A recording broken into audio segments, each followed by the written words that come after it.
بسم اللہ الرحمن الرحیم نحمدہ و نصلی علی رسولہ الکریم اما بعد۔ سامعین محترم، ناموس صحابہ بل جب سے پاس ہوا ہے تو ایک طبقہ میدان میں آیا ہوا ہے کہ جی یہ بل ہمیں منظور نہیں ہے، ہمارے خلاف ہے، اور وہ طبقہ آج تک عوام اہل سنت سے دھوکہ کرتا تھا۔ پروگراموں میں آ کر، ٹی ویوں پہ بیٹھ کر، چینلوں پہ بیٹھ کر کہتے تھے کہ بھائی ہم تو صحابہ کرام کو مانتے ہیں، ہمارے مذہب میں کسی اور کے مقدسات کی توہین کرنا جرم ہے۔ بھائی جب تم توہین نہیں کرتے، تمہارے ہاں کسی اور کے مقدسات کی توہین کرنا جرم ہے، پھر اس بل کی مخالفت کیوں کر رہے؟ گویا کہ ان سادہ لوگ عوام کو پیغام دینا چاہتے ہیں کہ آج تک ہم جو ہے تم سے دھوکہ کرتے تھے کہ ہم صحابہ کو مانتے ہیں، وہ ہماری بات غلط تھی، عملی طور پر جو ہے اس بات کو ثابت کر رہے ہیں۔ تو ایسے لوگ جو ملک سے مفرور ہیں، ایک ایسا ذاکر جس کا میں نے کلپ سنا، جو ملک سے مفرور ہے، ملک پاکستان کے اندر فرقہ وارانہ جو ہے کشیدگی پھیلانے والا آدمی، اس کے اوپر کئی جو ہے جگہوں پر مقدمات درج ہیں، وہ باہر بیٹھ کے وہاں سے چیلنج کر رہا ہے، کہہ رہا ہے کہ بھائی ہم جو ہے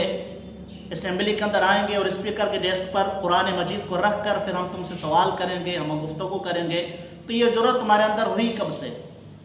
ہم تو یہ چیلنج کرتے آ رہے ہیں، ہمارے بڑوں نے کب سے تمہیں چیلنج کیا ہے، لیکن تمہارے اندر ہمت نہیں ہوئی۔ لیکن پھر اگر تمہارے اندر یہ ہمت ہوئی ہے کہ تم گفتگو کرو گے، ہم تو کہتے ہیں سپریم کورٹ آؤ، قومی اسمبلی میں آؤ، جہاں دل چاہے وہاں بیٹھ کے اور بات کرو۔ ہم تو کہتے ہیں تم صحابہ کے گستاخ ہو، تم صحابہ کی توہین کرتے ہو۔ لیکن اگر تمہیں شوق ہے کہ بھائی ہم جو ہے اور تمہارے اندر اگر ہمت پیدا ہو گئی ہے، تم چیلنج کر رہے ہو، تو سب سے پہلی بات تو یہ ہے کہ تیری حیثیت تو وہ ہے کہ تو ملک پاکستان سے مفرور ہے۔ سوال کرنے والا آدمی جو ہے وہ ملک پاکستان سے مفرور ہے۔ ملک پاکستان میں اس کے اوپر کئی FIR درج ہیں، دہشت گردی کی، فرقے وارانہ فساد کی۔ تو سب سے پہلے وہ تو آئے اور ان جو ہے ان کے اوپر FIR درج ہیں اور ان کے اوپر جو مقدمات درج ہیں، سب سے پہلے تو آ کے ان کو منہ دے۔ اس کے بعد دوسرے نمبر پہ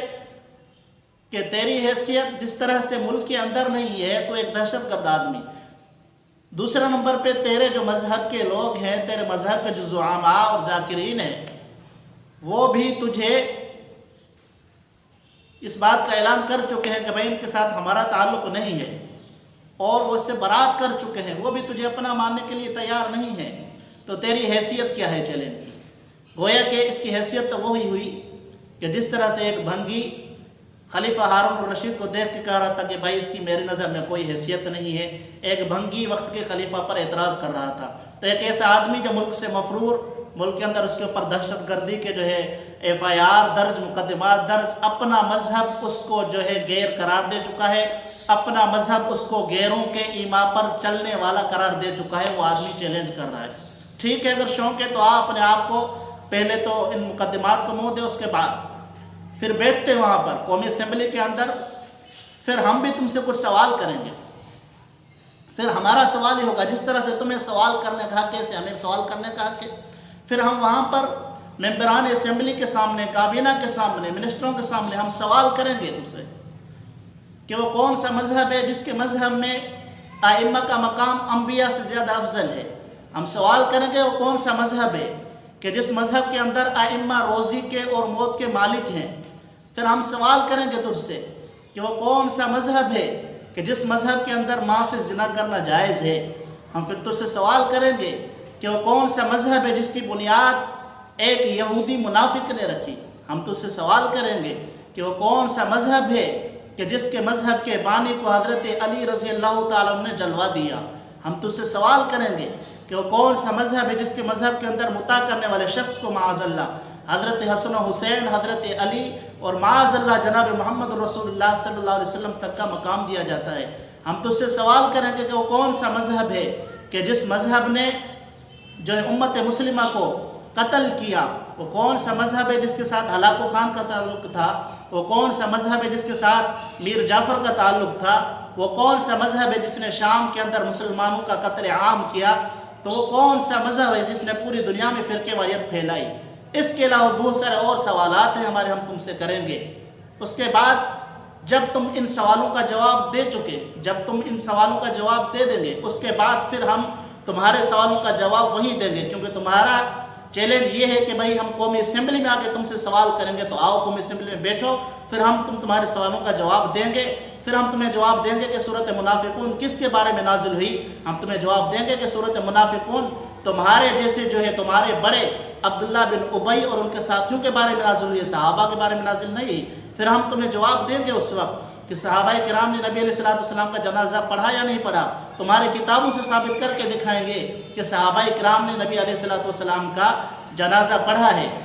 ٹھیک ہے۔ تو جب تم آؤ گے وہاں پر قومی اسمبلی میں، تو اس وقت ان چیزوں کا ہم تمہیں جو ہے جواب دے دیں گے کہ 12 منافقین معاذ اللہ، اور 12 منافقین جس کے اندر تم یہ سمجھتے ہو کہ صحابہ کرام تھے، معاذ اللہ ہم تمہیں جواب دیں گے کہ وہ 12 منافقین کون تھے، آیا ان میں صحابہ کرام تھے معاذ اللہ یا صحابہ کرام نہیں تھے۔ ان تمام چیزوں کا جواب تمہیں وہاں ملے گا انشاءاللہ، لیکن ہمت کرو، بہادری کرو، آؤ پاکستان کے اندر سب سے پہلے اپنے آپ کو ان مقدمات سے بری کرواؤ، تاکہ تمہیں ہم مانے تو صحیح تم ایک جو ہے ملک کے امن پرست آدمی ہو، ایک دہشت گرد آدمی کو جواب دینا ہم اپنی توہین سمجھتے ہیں۔